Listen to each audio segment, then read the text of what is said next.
قوم سمود نے بھی خبردار کرنے والوں کو جھٹلایا تو کہا کہ بھلا ایک آدمی جو ہم ہی میں سے ہے ہم اس کی پیروی کریں، یوں ہو تو ہم گمراہی اور دیوانگی میں پڑ گئے۔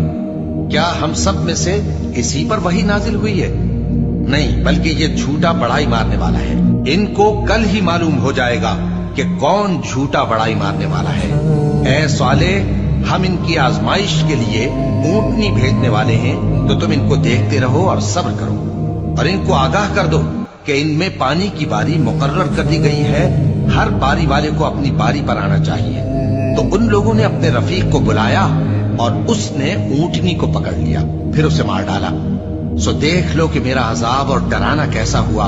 ہم نے ان پر عذاب کے لیے ایک زور کی آواز بھیجی تو وہ ایسے ہو گئے جیسے باڑ والے کی چورا چورا ہو جانے والی باڑ۔